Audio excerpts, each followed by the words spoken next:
Hey everyone, Ludwig here. When Clint Eastwood walked into one of LA's most exclusive restaurants dressed in nothing but a simple polo shirt and slacks, no one paid him much attention.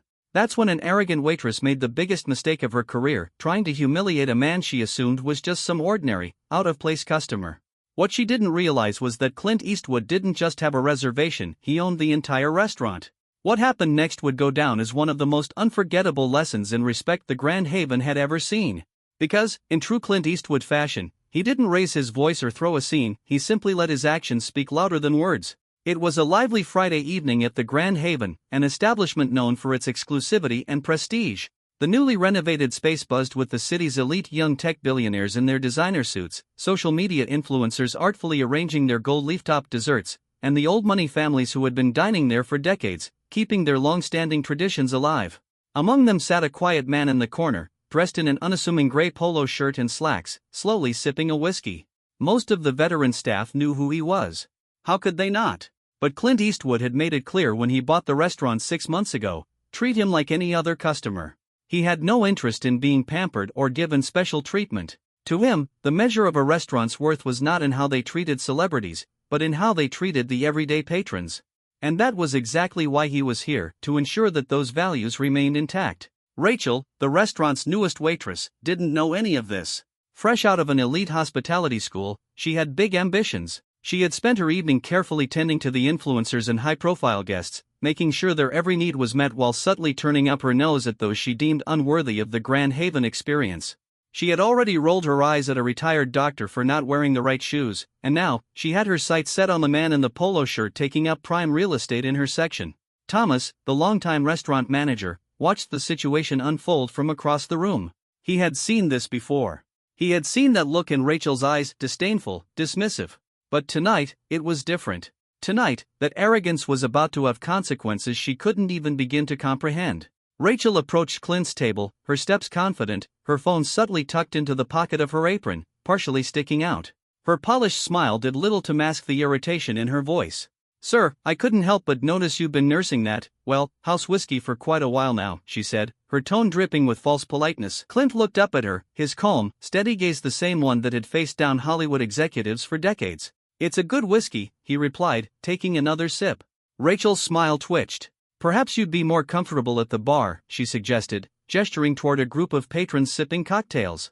"We're expecting several reserved parties, and this table is typically for our dining guests." Nearby, a young busboy named Miguel, who had emigrated from Mexico 2 years ago and worked tirelessly to support his family, overheard the exchange. He knew exactly who Clint Eastwood was. He had grown up watching his movies with his father.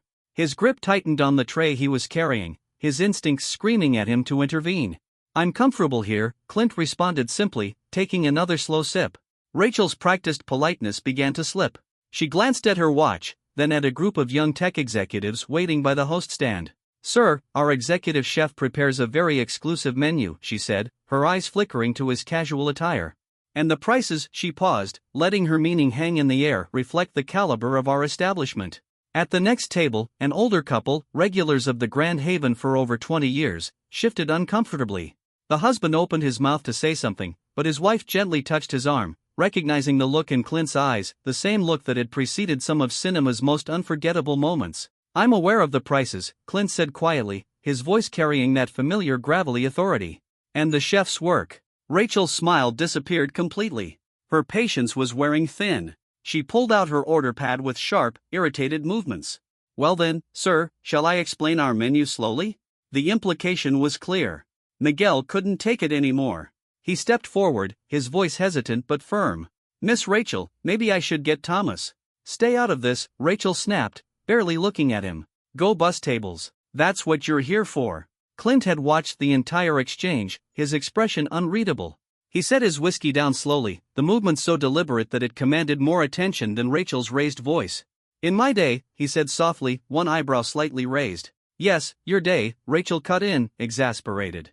"When people could just walk in anywhere, dress however they wanted, order the cheapest drink, and take up space meant for real customers. Times have changed. This is a luxury establishment for those who appreciate modern exclusivity." Clint studied her for a long moment, then leaned back in his chair, as if weighing her words. "Modern exclusivity," he mused. "And what exactly does that mean to you, Rachel?" Clint studied her for a long moment, then leaned back in his chair, as if weighing her words. Modern exclusivity, he mused. And what exactly does that mean to you, Rachel? She stiffened, caught off guard that he had used her name. It means understanding that some places aren't for everyone, she declared, gesturing toward a group of young entrepreneurs posing with their extravagant desserts. They get it. They respect what the Grand Haven represents. They're not here pretending to be something they're not. The irony of her words hung thick in the air. Several veteran servers exchanged knowing glances. Thomas had begun making his way over, his face pale, his urgency growing. Pretending, Clint repeated, that familiar half-smile returning. Interesting choice of words. Rachel's patience snapped. Listen, she said, her voice rising, I've tried to be polite, but you clearly don't belong here. This isn't some set for one of those old cowboy movies. This is a high-end dining experience, and I won't have you ruining it for our real guests. The restaurant fell silent. Thomas froze mid-step. Miguel's tray slipped from his hands and crashed to the floor. The older couple audibly gasped. But Clint's expression didn't change. He simply reached into his pocket, pulled out his phone, and made a call. Jerry, bring me the ownership papers, he said. And the renovation plans. Rachel's stomach dropped. The realization hit her like a freight train. This man wasn't just some ordinary guest. He was her boss. And she had just insulted Clint Eastwood. Jerry, the restaurant's longtime accountant, arrived within moments, portfolio in hand. Clint took it, set it on the table, and looked Rachel straight in the eye. You see, Rachel, he said, his voice quiet but firm. I've been coming here every Friday for 6 months, sitting in the same seat, ordering the same drink. Do you know why? Rachel swallowed hard. Because I bought this restaurant.